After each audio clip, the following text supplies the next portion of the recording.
So one of the first videos I made on this channel was about how to read more books, and one of the key highlights from that video was the use of Audible and audiobooks in general as a way to fit more reading into your day. Now that angle was very much about the productivity side of Audible and how it enables me to get through more content, but there's another side of Audible that I want to share, which is that it enables a lot more listening for pleasure. I talked about the speed multiplier function and how multiplying the speed of listening enables you to get through more content, but there's another side to Audible that I really enjoy, and that's the opportunity to really slow things down and enjoy the content that you're listening to. And so with that in mind, I thought I would share my top 10 most enjoyable listens on Audible. 10. Cultural Amnesia by Clive James. If you're not aware of Clive James, he's an Australian TV critic, author, poet and general writer. He passed away some years ago. Now this was a man who I admired and looked up to very much. He was a polyglot who spoke and wrote in multiple languages. He wrote beautiful long and short poems. He was a TV personality for a long time in the UK, and the depth and breadth of his general knowledge was absolutely extraordinary. The book is narrated by him, and there's something comforting about hearing his Australian drawling voice, given that now he's passed away. It's a series of essays about figures from history, culture, fashion, sport, music, you name it, and it really demonstrates the amount of reading that Clive James did throughout his long life. So each chapter is based on a famous person, and they range all the way from Hitler to Louis Armstrong to Coco Chanel. Now this book gives 1,000 little strands of thread to follow, and it basically informed my reading list for about a year after I first listened to it, and that's because each subject is based on a person who at first you may think you have no interest in, but gradually as Clive James reveals his unique angle and perspective about that person, you realise that they're deeply fascinating, much more so than you originally thought, and you end up going down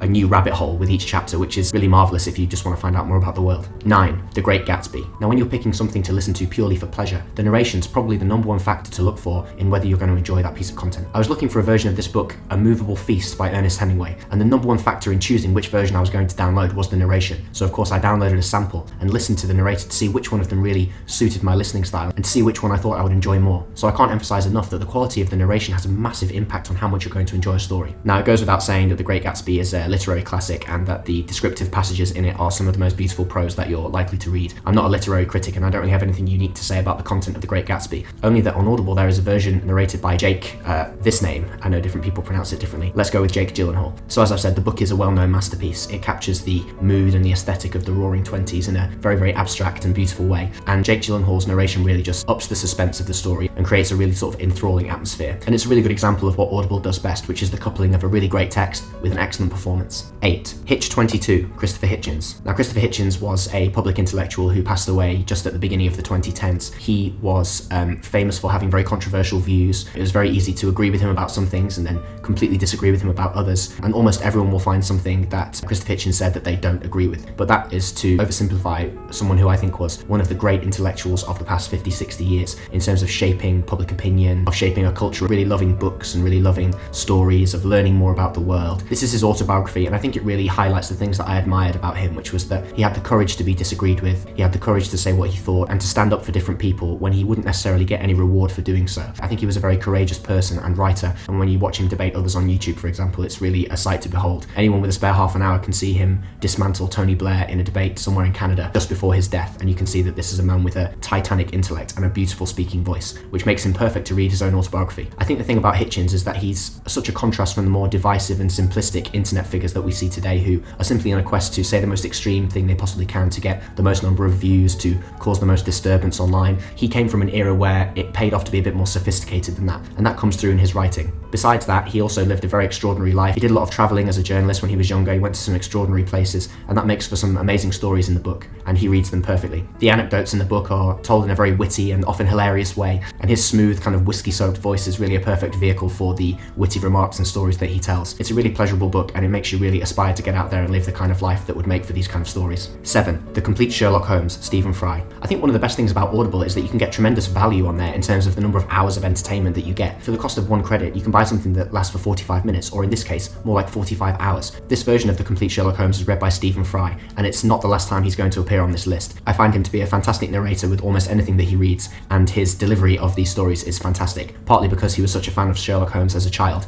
He was actually the youngest ever member of the Sherlock Holmes Society, I think at the age of something like 8, and his childhood love of these stories really comes through when he is performing them. Now listening to these stories back to back, they do become a bit predictable after a while. They follow a sort of typical detective story pattern, and you end up kind of knowing where the stories are going. But as I say, if you're you're using these as a way of simply taking pleasure from a story and unwinding, particularly at the end of a day, it's quite comforting sometimes to know where a story is going. Not everything has to have you on the very edge of your seat. And the images of Victorian London that Sir Arthur Conan Doyle conjures up in his stories are very transporting, and it makes for great enjoyment. 6. Nutshell, Ian McEwan. Now, the concept of this book is fantastic. It's kind of loosely based on the plot of Hamlet, but the narrator of this story is actually a fetus living inside the womb.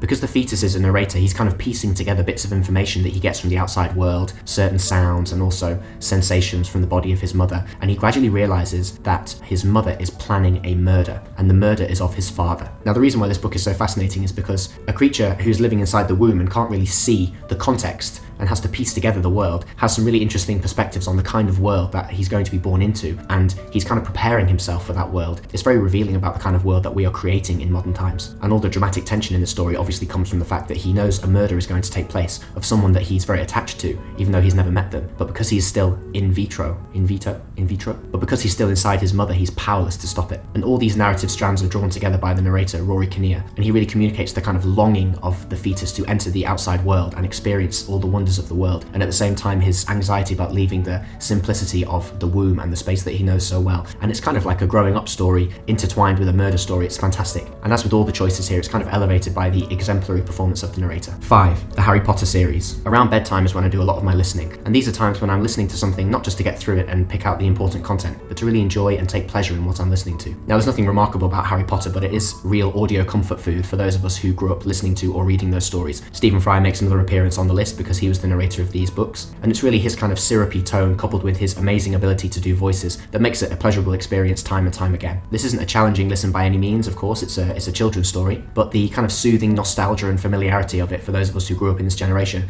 makes it always a pleasurable experience to return to. I find myself re-listening to them at night when I want to fall asleep, especially in times when life feels kind of complicated and maybe I want to take a little break from adulting and harken back to my childhood. And there's something to be said for revisiting this because the author has gently laid breadcrumbs there for those listening as adults, and it makes you realise how much you've changed and learned and developed in the intervening years between growing up and listening to these books for the first time. 4. Kitchen Confidential, Anthony Bourdain. Now, Anthony Bourdain, very much like Christopher Hitchens, is someone that I admire enormously. He's also no longer with us, and he also is someone who lived a life full of incredible stories and a life riddled with mistakes that a lot of us would hope we'd never make. This is the book that really made him famous, and at the time he was really writing about the realities of being a chef in a kitchen in New York. He was far from being a Michelin star chef, he was just a simple line cook, which is a way of saying just a chef who worked on a team in a regular old restaurant. And he talks about how the life of a line cook is simply about churning out huge quantities of pretty good food very fast and very consistently. It's not about being an artist, but it's not about being a burger flipper either. It's about being a skilled, hard labourer in a world full of very cutthroat people, a lot of crime and drugs, and a lot of hard business people. And it's a very, very unforgiving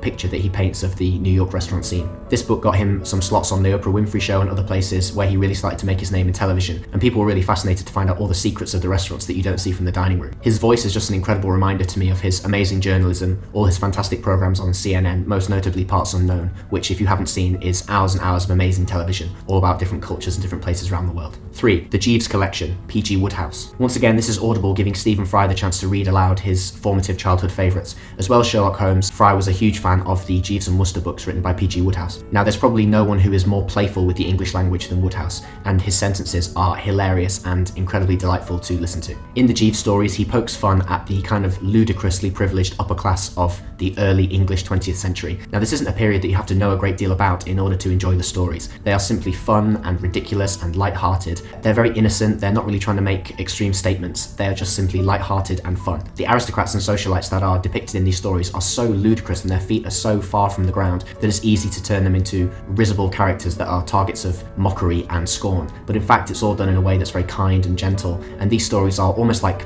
upper-class fairy tales. And all these ludicrous characters are brought back down to earth and saved time and time again by the level-headed and constantly intelligent Jeeves, who is the kind of steady hand that we all need in our lives. These stories will have you in fits of giggles at times and will leave you smiling at some of the little bits of linguistic flair that make P.G. Wodehouse so special. Couldn't recommend these more highly. 2. Dear Philip, Dear Kingsley. This is quite a short one, and it's just a collection of some of the letters between Kingsley Amis and Philip Larkin. Amis was a novelist and Larkin was a poet, and they both lived into the late stages of the 20th century. They met each other at Oxford. Throughout all the troubles in their lives subsequently, they kept a really firm correspondence. These letters span their youth at Oxford, their creative peak when they were both very famous writers, and then their gradual decline into old age. Now, the two become slowly more pessimistic, more curmudgeonly, and often quite reactionary and unpleasant. but they still write with style and flair, which makes the letters really, really captivating. Really what you're listening to here is two amazing wordsmiths grappling with the big questions of life: loneliness, aging, and eventually, of course, death. But they do it with good humour and with a kind of fake grumpy tone. They also talk about their failed relationships, their aging bodies, and their eternal friendship. And these excerpts are beautiful by themselves, but they're really elevated by the two narrators. Robert Hardy, who's a fantastic actor, and Alan Bennett, the playwright, who plays the Yorkshireman Philip Larkin perfectly. Honourable mentions: Promised Land by Barack Obama. Obama's voice is incredible and a joy to listen to, but I can't really put it in the top 10 because he doesn't really divulge very much in this book. It's a bit too PC. The Handmaid's Tale. This is entertaining and gripping, leaves you on the edge of your seat. It's narrated by Elizabeth Moss, who stars in The Handmaid's Tale on TV, but I can't put it in my list of pleasurable listens because it's just too harrowing and dark. The End of the Affair. This is a shortish novel by Graham Greene about jealousy, and it's narrated on Audible by Colin Firth, who is just a pleasure to listen to at all times. Number 1,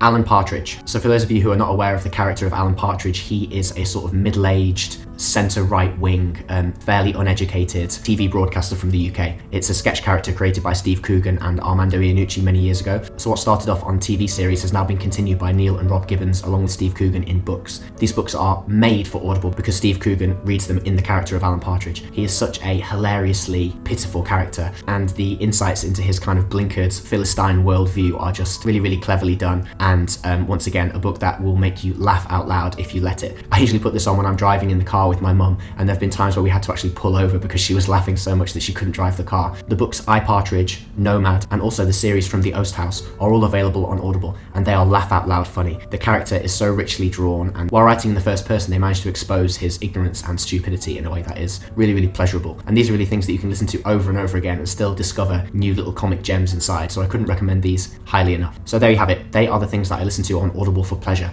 Some are serious, some are light-hearted, but all give me great joy, mostly because of the amazing narration, sometimes by the author, sometimes by great actors. But hopefully you can take at least one of these choices and add it into your Audible library. If you did, or if you've already listened to one, let me know in a comment down below. I'd love to hear about it. And I'll see you for the next one. Cheers.